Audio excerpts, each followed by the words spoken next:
முக்கிய செய்தியாக பார்த்து வருகிறோம். கரூர் துயர சம்பவத்தை சிபிஐ விசாரணைக்கு மாற்ற கோரிய மனு தள்ளுபடி செய்யப்பட்டுள்ளது. முக்கிய செய்தியாக பார்த்து வருகிறோம். கரூர் துயர சம்பவத்தை சிபிஐ விசாரணைக்கு மாற்ற கோரிய மனுவானது தள்ளுபடி செய்யப்பட்டுள்ளது. இது தொடர்பான கூடுதல் விவரங்களை எமது செய்தியாளர் சிவகுமார் வழங்க கேட்கலாம். வணக்கம் சிவகுமார், விரிவான விவரங்களை பதிவு செய்யலாம். அது கடந்த செப்டம்பர் 27, அதாவது கடந்த சனிக்கிழமை அன்னைக்கு தாவேகா தரப்புல வாரந்தோறும் நடைபெறக்கூடிய அந்த பரப்புரை கூட்டமானது நடைபெறும் அப்படின்னு சொல்லி கடந்த 3 வாரங்களா அறிவித்திருந்தாங்க. 4வது வாரமாக நாமக்கல் மற்றும் கரூர் ஆகிய பகுதிகளில் அந்த மாதிரி பிரச்சாரத்தில் ஈடுபட போறோம் அப்படின்னு சொல்லி அறிவிச்சு அதன் அடிப்படையில் பண்ணின ஒரு சூழ்நிலையில என்னன்னு பார்த்தீங்கன்னா, காலையில நாமக்கல்ல அந்த பிரச்சாரம் முடிஞ்சது. அதே மாதிரி பார்த்தீங்கன்னா திருச்சி விமான நிலையம் வந்திருந்தாரு. திருச்சி விமான நிலையத்திலிருந்து தனி வண்டி மூலம் அவரோட கேரவன் மூலமா நாமக்கலுக்கு வந்துட்டு அதன் பிறகு கரூருக்கு வந்திருந்தாரு. கரூருக்கு அவர் பிரச்சாரம் நடத்துறதுக்கு 2 to 3 மணியிலிருந்து 10 மணி வரைக்கும் அவர் நேரம் கொடுத்திருந்தாங்க. நேரம் கொடுத்திருந்த ஒரு சூழ்நிலையில அங்க அவர் வர்றதுக்கு தாமதமாச்சு. அதாவது பல்வேறு கட்டங்கள்ல வரக்கூடிய நிலையில எந்த அரசியல் கட்சிகளுமே உடனடியா அந்த குறிப்பிட்ட டயத்துக்குள்ள அவங்க பிரச்சாரத்தை பண்றதோ அல்லது அந்த கூட்டத்தை ஒருங்கிணைக்கிறதோ கண்டிப்பா இல்லை. அதனால என்ன ஆயிடுச்சுன்னு பாத்தீங்கன்னா, இவருக்கு வர்ற வழியில அதிக அளவுல வரவேற்பு இருந்த ஒரு சூழ்நிலையில இவர் வேலுச்சாமிபுரத்தை நெருங்கி அந்த பிரச்சாரம் நடைபெறக்கூடிய அந்த வேலுச்சாமிபுரத்துக்கு வரும்போது இரவு 7 மணி ஆயிடுச்சு. இந்நிலையில 3 மணியிலிருந்து காத்திருந்த கூட்டத்துல ஏறத்தாழ 39 பேர் சம்பவ இடத்திலே பலியானாங்க. 2 பேர் மருத்துவமனையில் அனுமதிக்கப்பட்டு அந்த கூட்ட நெரிசல சிக்கியிருந்த 41 பேர் பலியானாங்க. பலியான நிலையில 50க்கும் மேற்பட்டோர் தற்போது வரை பலர் சிகிச்சையில இருக்கிறாங்க. ஒரு சிலர் டிஸ்சார்ஜ் ஆகி போயிட்டாங்க. இந்நிலையில இந்த சம்பவம் குறித்து விசாரிக்கிறதுக்காக ஒரு நபர் ஆணையக்குழு, அதாவது தூத்துக்குடி ஸ்டெர்லைட் விவகாரத்தை விசாரித்த ஒரு நபர் ஆணையக்குழு அருணா ஜெகதீசன் தலைமையிலான குழுவை தமிழக அரசு நியமித்திருந்தது. மேலும் பாத்தீங்கன்னா, இந்த கரூர் சம்பவத்துல அதாவது கரூர் சம்பவத்துல தங்களுக்கு பல்வேறு சந்தேகங்கள் ஏற்படுறதா சொல்லி அதிமுக, அதே மாதிரி பாஜக உள்ளிட்ட தாவேகா உள்ளிட்ட பல்வேறு கட்சிகள் கடுமையான ஒரு எதிர்ப்பை தெரிவிச்சிருந்தது. என்னன்னு பாத்தீங்கன்னா, இது திட்டமிட்ட அரசியல் சதி அப்படின்னும், இதுல நடத்துறதுக்கு முகாந்திரமே இல்லை, அதாவது இப்படி நடத்துறதுக்கு அதாவது இது திட்டமிட்டு நடத்தப்பட்ட சதி அப்படின்னு சொல்லி பல்வேறு கோரிக்கைகளை அதாவது பல்வேறு குற்றச்சாட்டுகளை வச்சிருந்தாங்க. இதன் அடிப்படையில என்ன பண்ணாங்கன்னா, 28ஆம் தேதி அன்னைக்கு மத்திய அரசு அமைச்சிருந்து 8 நபர் கொண்ட நாடாளுமன்ற உறுப்பினர்கள் குழு நேர்ல விசாரணை செஞ்சுட்டு போச்சு. அதே நேரத்துல தமிழக அரசு தங்களது தரப்பிலான விளக்கங்களை கொடுத்துட்டு இருந்தாங்க. என்னன்னு பாத்தீங்கன்னா, தங்களது தரப்புல ஏற்கனவே 500 பேர் ஏற்கனவே குற்றச்சாட்டு வச்சிருந்தாங்க. என்னன்னு பாத்தீங்கன்னா, போதிய அளவுக்கு போலீசார் பாதுகாப்பு போடப்படலை, அதனாலதான் இந்த மாதிரி பிரச்சனை ஆச்சு சொல்லி தெரிவிச்சிருந்தாங்க. இந்நிலையில தமிழக அரசு தரப்புல 500 பேர் பாதுகாப்பு பணியில் ஈடுபட்டு இருந்தாங்க. ஆனா தாவேகா தொண்டர்கள் நாங்க சொல்றது எதையும் கேட்கல அப்படின்னு சொல்லி அவங்க பதில் கொடுத்துட்டு இருந்தாங்க. இந்நிலையில இந்த வழக்கை சிபிஐ விசாரணைக்கு மாற்றணும் அப்படின்னு சொல்லி என்ன பண்ணியிருந்தாங்கன்னா, இப்ப ஏற்கனவே பாஜகவும் கோரிக்கை விடுத்திருந்தது. அதே மாதிரி தாவேகா தரப்புல தமிழக வெற்றி கழக தரப்புலையும் மனு தாக்கல் செய்யப்பட்டிருந்தது. இதே மாதிரி அரசியல் கட்சி கூட்டங்கள் நடத்தக்கூடிய உள்ள பிரச்சனைகளுக்கு மொத்தம் 7 மனுக்களானது மதுரை உயர்நீதிமன்ற கிளையில தாக்கல் செய்யப்பட்டிருந்தது. இன்று காலை இந்த வழக்கானது விசாரணைக்கு வரும். அதாவது சிபிஐ கைக்கு ஒப்படைக்க போறாங்களா இல்லையாங்கிறது இன்னைக்கு காலையில தெரிய வரும் அப்படின்னு சொல்லி தெரிவிச்சு சற்று 1 மணி நேரத்துக்கு முன்பு இதற்கு உண்டான விசாரணையான துவங்குச்சு.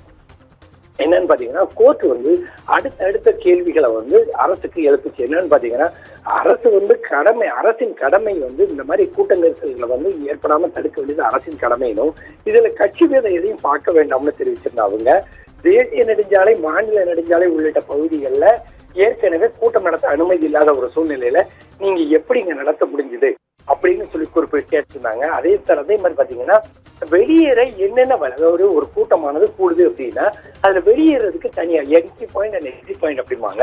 அந்த எக்ஸிட் பாயிண்ட்டுக்கு நீங்க என்ன பண்ணியிருந்தீங்க அப்படின்னு சொல்லியும் அரசு தரப்புல அரசுக்கு கேள்வி எழுப்பியிருந்தாங்க.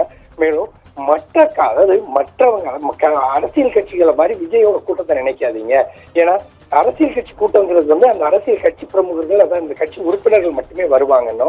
ஆனா விஜய் அப்படிங்கிறது ஒரு நடிகர் அப்படிங்கிறதுனால அவரை பாக்குறதுக்கு பலர் வருவாங்க அப்படிங்கிற ஒரு சூழ்நிலையில நீங்க ஏன் போதிய அளவுக்கு நடவடிக்கைகளை சரியா எடுக்கல அப்படின்னு சொல்லி அவங்க அரசுக்கு அடுத்தடுத்து கேள்விகளை வச்சிருந்தாங்க. இதுக்கு அரசு தரப்புல ஏற்கனவே அரசு தரப்புல பதில் கொடுக்கறதுக்கு தயாராக இருந்தாங்க. என்னன்னு பாத்தீங்கன்னா அவர் குறிப்பிட்ட 3 மணிக்குள்ள வந்திருந்தா இந்த மாதிரி பிரச்சனை எல்லாம், அதாவது இந்த மாதிரி நெருக்கடி வந்திருக்காது. ஆனா அவர் 7 மணிக்கு வந்ததால தான் இந்த மாதிரி நெருக்கடி ஏற்பட்டு ஏறத்தாழ 40 பேர் வரைக்கும் உயிரிழந்தாங்க. அதே மாதிரி பாத்தீங்கன்னா நாங்க போதிய அளவுக்கு ஏற்பாடுகளை செஞ்சிருந்தோம். ஆனா தாவேகா தொண்டர்கள் வந்து அது தரப்புல எதுவுமே கேட்கல, அதாவது அரசின் வழிகாட்டுதல் எதுவுமே கேட்கல அப்படின்னு சொல்லி அவங்க தரப்புலையும் குற்றச்சாட்டுகளை வச்சிருந்தாங்க.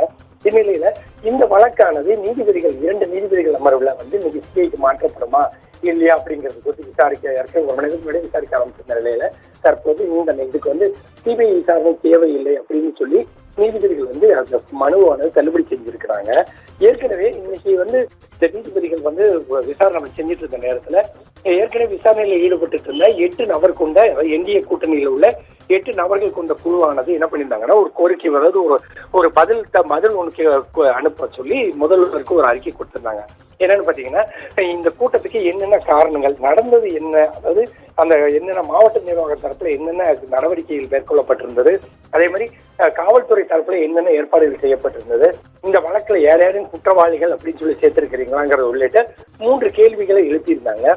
அந்த கேள்விகளை எழுப்பி ஏறத்தாழ ஒரு 10 நிமிடத்துக்குள்ள இந்த வழக்கானது சிபிஐ கைக்கு போகாம தற்போது அந்த மனுவானது தள்ளுபடி செய்யப்பட்டிருக்குது. தாவேகா தரப்புல அதாவது இதற்கு மேல உச்ச நீதிமன்றத்துல ஏதோ பண்ண போறாங்களா என்னங்கிறது குறித்து தாவேகா தரப்புல கேட்டப்போ அது குறித்து ஆலோசனை செய்து விரைவில் முடிவெடுக்கப்படும் சொல்லி தெரிவிச்சிருக்கிறாங்க. ஆனா 41 பேர், அதாவது 41 பேர் இந்த கூட்டத்துல பலியான ஒரு விவகாரம் தமிழகம் மட்டுமில்ல இந்தியா முழுவதுமே ஒரு கடும் பேசு பொருளா மாறிச்சு. அதாவது அரசு தரப்புல எடுக்க வேண்டிய நடவடிக்கைகள் எதையுமே பண்ணல. ஒரு கூட்டம் கூடுது அப்படின்னா என்ட்ரி பாயிண்ட் எக்ஸிட் பாயிண்ட் அதே மாதிரி பாத்தீங்கன்னா குடிநீர் உள்ளிட்ட வசதிகளை வந்து செஞ்சு கொடுத்துருக்கணும். ஆனா செஞ்சு கொடுக்காததோட இல்லாம இதற்கு வந்து தாவேகாவினர் தான் பொறுப்பு அப்படின்னு, தமிழக வெற்றி கழக தரப்பு தான் பொறுப்பு அப்படின்னு சொல்லி அவங்க சொல்லிட்டு இருந்த ஒரு சூழ்நிலையில தற்போது இந்த மனுவானது சிபிஐ கைக்கு போகாம தள்ளுபடி செய்யப்பட்டிருக்குது. அருணா ஜெகதீசன் தலைமையிலான குழு வந்து தற்போது வரை விசாரணை பண்ணிட்டு தான் இருக்கிற ஒரு சூழ்நிலையில இந்த வழக்கானது அடுத்த கட்டமா தாவேகா தரப்புல எப்படி கொண்டு போறாங்க அப்படிங்கிறது இன்னும் கொஞ்சம் நேரத்துல தெரிய வரும். ஏற்கனவே 7 மனுக்களை ஒட்டுமொத்தமா சேர்த்துதான் பார்த்த ஒரு சூழ்நிலையில இந்த மனு மீதான ஒரு கட்ட நடவடிக்கை மட்டும்தான் இப்போது வந்து தெரிவிச்சிருக்கிறாங்க. அரசு தரப்புல தேவைப்படுற ஆதாரங்களை நாங்க காண்பிக்க தயார் அப்படின்னு அவங்க தெரிவிச்சிருக்கிற ஒரு சூழ்நிலையில இந்த மனுவானது தற்போது தள்ளுபடி செய்யப்பட்டது. ரூபி, விவரங்களை வழங்கியமைக்கு நன்றி சிவகுமார். கரூரில் தாவேகா தேர்தல் பரப்புரையின் போது 41 பேர் கூட்ட நெரிசலில் சிக்கி உயிரிழந்தனர். இந்த வழக்கை சிபிஐ விசாரணைக்கு மாற்றக் கோரி மனு தாக்கல் செய்யப்பட்டிருந்தது. இந்த நிலையில் அந்த மனுவை தள்ளுபடி செய்து உயர்நீதிமன்ற மதுரை அமர்வு நீதிபதிகள் உத்தரவிட்டுள்ளனர்.